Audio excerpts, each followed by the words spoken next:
joy and tranquility that we say that the macrocosm is. So if God is that, if the big picture is that, so are you. We are already provided with everything that we need to have a heavenly experience, but we forget. We completely forget that we've already got what we need. We look in the wrong places.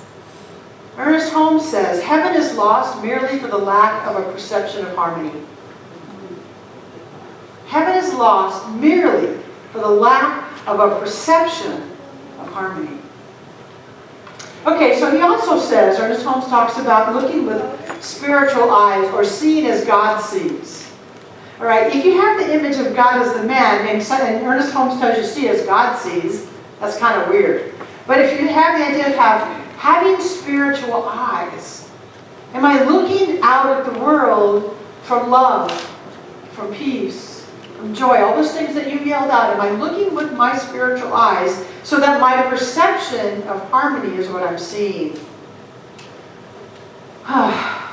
Anybody challenged with that? Looking with spiritual eyes to see as God sees, not as we actually see the world. Sometimes we lose our perspective, don't we? Do you? Do you not lose your... How many of you are on Facebook? Raise your hand if you're on Facebook. Not really very many of you. How interesting. See, I told you that Whittier is a very culturally conservative place. Well, for those of you who are on Facebook, what is at least 50% of it talking about right now?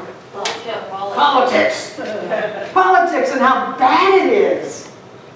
So I admit I'm a Facebook person, and sometimes I'm a Facebook junkie. And sometimes I hate that. And sometimes I love that. Some days I'm really good at scrolling past all the political stuff and just looking for everybody's cute little puppies and kitties. And all the nice things that people are saying, and all the happy birthday wishes and all the good stuff. Every once in a while I get stuck and I go, ah! In that moment my heaven is lost, merely for lack of the perception of harmony. And I know that that's what's happening to me. I know that I just got sucked in to the ain't it awful. If that's happening to you, then you're with me in this. How do we then regain our perception of harmony and peace and love when what we're seeing in front of us looks anything but? Quit watching, right? Because what it is, it's on the outside. But the outside is so alluring. The outside draws us in. Especially if you're not really happy about what's going on in our world. It can really push some buttons. The only thing we get to do, though, is tell ourselves again, is that the state I want to live in? Is that the state of heart and mind I want to live in? Some days the answer might be yeah, because maybe sometimes it just feels good to kind of get it out. But I don't think any of us want to live in that hellish state. So if in that, Facebook is just one example. I mean, you can turn on the news and you can see the same stuff going on. Or you look around at people fighting and you look at wars and it looks really bad.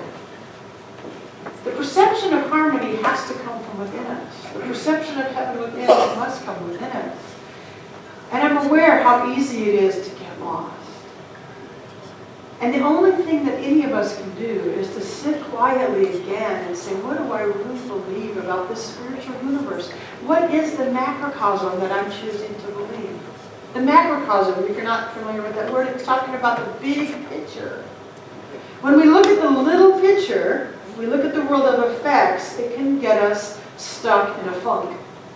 Whether you're talking about your own personal relationship stuff, whether it's talking about your own bank account stuff, whether it's talking about what your neighbors are doing, stuff, what your family is doing, stuff, you know, the stuff that we deal with in life, requires us to lift our mind above what we're seeing. And I know people say to me, but Sean, this is what's all around us. Yeah, that's right, I get it. And I'm admitting to you that I fall prey to it too. But I know how to turn myself around. I know how to move myself off of that when I don't want to be stuck in that funk. And I want you to know. And I want you to practice it. I want you to be able to do that as well. I want you to be able to sit quietly and say, wait a minute. This relationship issue or this financial issue or this global issue doesn't feel very good right now. But if I stay stuck in that funk, I am part of the problem. I'm adding the funk to the collective consciousness. I want us to add the harmony. I want us to add the heaven on earth. I want us to be part of that. I want myself to be part of it. Maybe you don't, I think you do. I want to be part of that. So it behooves me then to catch myself when I've gone into the funk. And say over and over again, what do I believe God to be?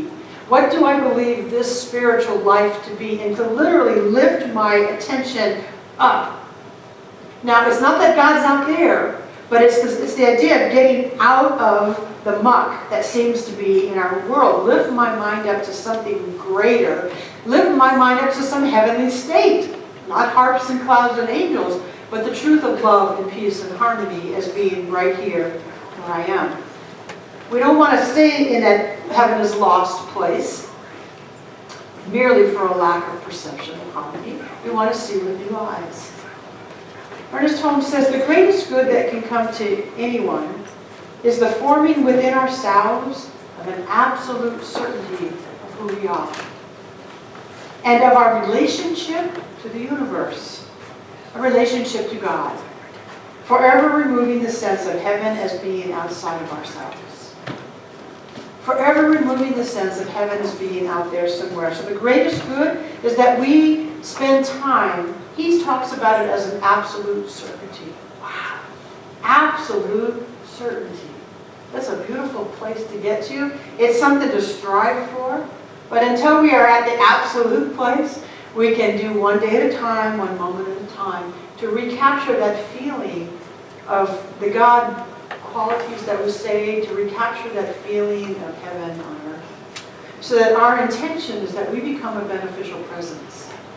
We become a beneficial presence. The energy that we put into the collective consciousness is heavenly, is peaceful, is joyful, is abundant, is loving.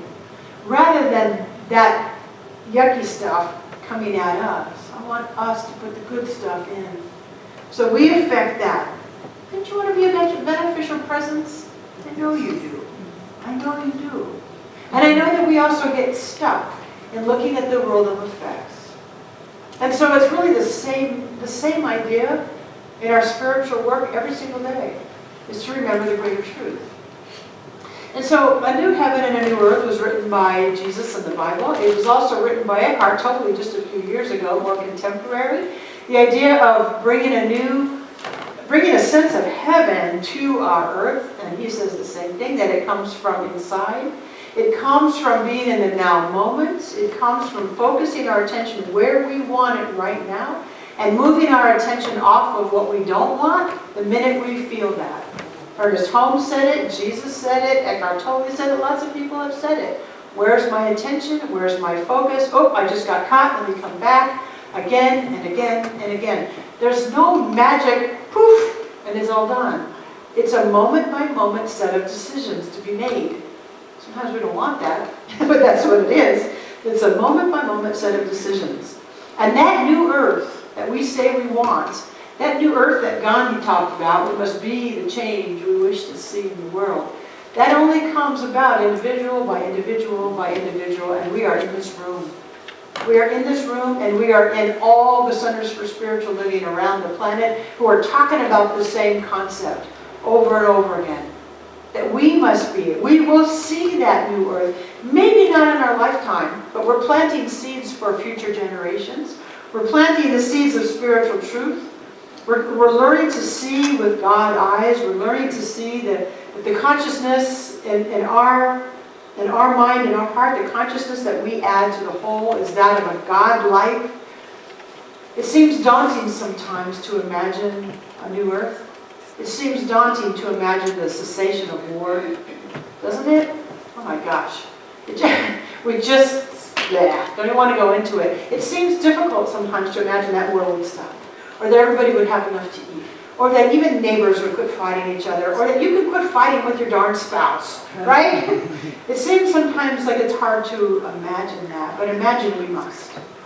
Last night, some of us are at a concert at our sister church, Living Beyond Limits, and Dennis Bryan was one of the singers. And he sang his version of the John Lennon song, Imagine. Imagine. Imagine all the people living life as one. And I was just